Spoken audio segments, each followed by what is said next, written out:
Corporate life has often been defined as gray and painfully dull, but few people get to escape from the typical monotonous working life. Now, we're talking about the lucky few who get to work at the Googleplex, the very home of Google. If you're interested in knowing what happens inside of the company, well, you might as well stay tuned, you goofy goober, because we're going to take a deep dive into the massive Google headquarters in today's video. The headquarters is a short walk away from the San Francisco Bay Area and is just a few steps from other multinational headquarters like Apple City and the homes of Facebook, eBay, and Netflix.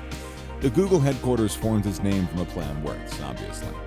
Most apparently, it's a combination of Google and complex, Googleplex.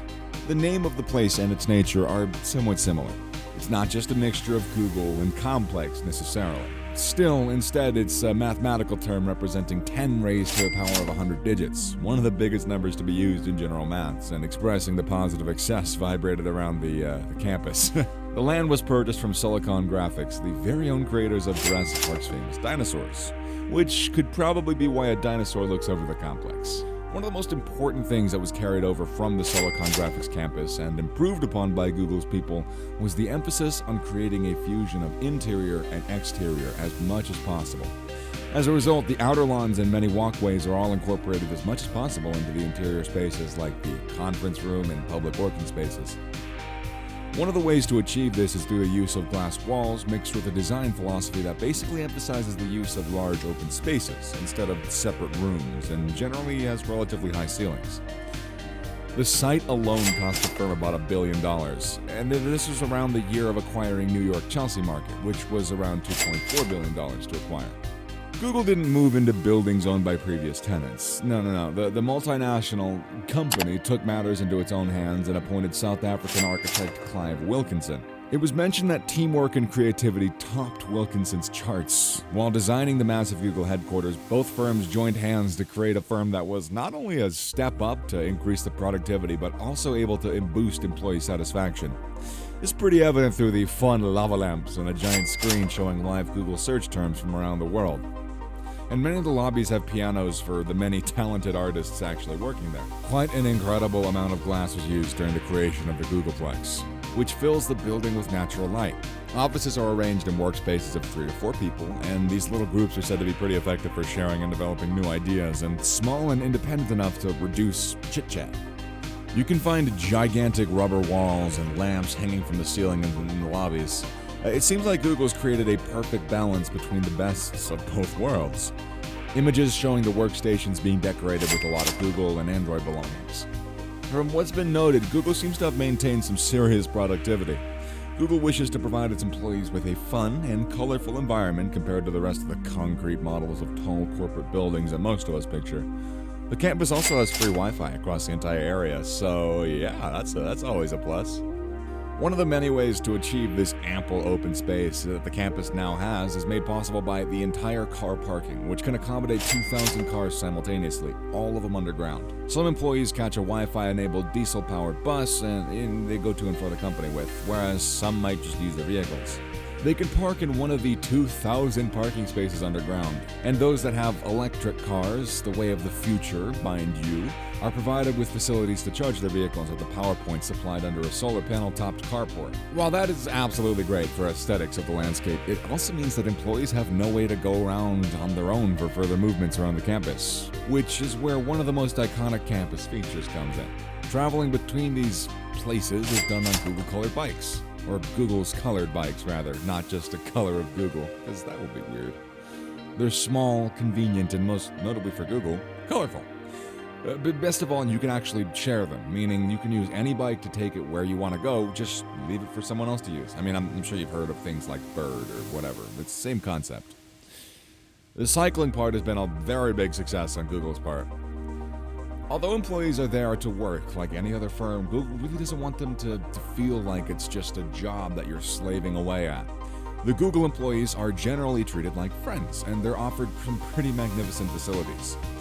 You've all heard of an on-site gym in a lot of firms, but Google, nah, my mans are unique enough to provide a swim in place. That's called a pool. Yeah, for its staff. The swimmers are to swim against an artificially generated current to avoid the footprints needed. Various other gaming facilities like ping pong, billiards, and foosball tables are dotted throughout the building, which I now in hindsight regret calling gaming facilities. Because that just makes me think of computers. You get it. So all those fun tabletop activities are going to be able to boost the creativity and productivity of their employees. That's pretty cool. Not as cool as having a smash room, though. Sometimes employees might want to go somewhere away from all these distractions, which is why Google's provided its employees with entirely self-contained pots. Just actual flower pots that they have you contort yourself into. No, but they are used to lay down and relax and give them some personal time or distance away from their surroundings to just get some focus. Google did not just excel in indoor creativity, but they've also really outdone themselves in their outdoor architecture. After all, California weather is known to be among the best globally. An army of Android statues decorates the outdoor area, featuring a Kit Kat, a gingerbread man, and of course, the green Android statue. As well as various other spin-offs like the metal Android statue popping out of the Android building's upper floor. And tennis courts, soccer fields, and other outdoor spaces for fun. Just the normal stuff. Many scientists and psychologists have commented on the benefits of getting outdoor exercise and activity for just mental health in general. Google has also completely dominated the game on just peaceful placing of things. Very pleasing, very peaceful. It's a good environment they've set up for themselves, if you couldn't get that from the last 10 minutes of babbling. The health conditions of the staff are taken care of by the on-site medical staff. A massage center, a haircut salon, and even a laundrette and dry cleaners are being provided by the company. Rumor has it that the company members bring their laundry over on the weekend to avoid having to waste electricity on their own machines. So what about them dang times that you don't want to go to work? Googleplex is nothing short of a wellness center, and it's got many arcades situated all over the campus. It's even reported that employees are given 20% of a portion of their work time to be used on unrelated side projects rather than their usual workload.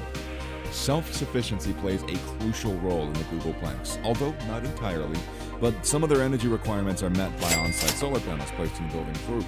Some of the vegetables and fruits consumed in the cafeteria are even grown in their own gardens, which are undertaken by a scholarly society that aims to create awareness among the community about the benefits of horticulture. One last perk I'm going to part with you, about Google anyways, is the food that they provide for its staff. Employees can enjoy breakfast, lunch, and dinner at various cafes on the site. Most of it's provided totally for free from dozens of restaurants and snack rooms all over the area, including Charlie's Place. Go my man Charlie, hit him up. So the main cafeteria was named after Google's first main lead chef, Charlie Ayers. Nowadays, the main goal is to provide fresh, organic, and healthy food. Those aesthetic diet foods that you see on Instagram all over are the types of foods being provided at the Google cafeteria. A wide variety of dietary requirements are considered while planning the menus at Googleplex. Every single workspace is within walking distance of a whole snack room, which is stocked with treats and you got your candies, you got your hot and cold drinks, and an unofficial saying among the company's workforce is the Google 15, which simply refers to the newbie employee gaining 15 pounds of weight with all this free food. In fact, it's known how much the company spends on providing food to the entire campus, but actually, some calculations suggest a minimum of $72 million are paid per year on food. I mean, that's just an estimate, but damn. Any visitor on the site is going to be quick to notice the fun aspects of Google's site. Keeping in mind the enormous amount of money spent on food and other maintenance work, Googleplex turns out to be one of the world's most expensive headquarters. What are your thoughts about the tech giant Google's home and work balance mix? Would you work at such a place if you ever got an opportunity? Let us know in the comments section below, my friends. Weird voices abound, because I don't know how else to be entertaining. Hello, and goodbye.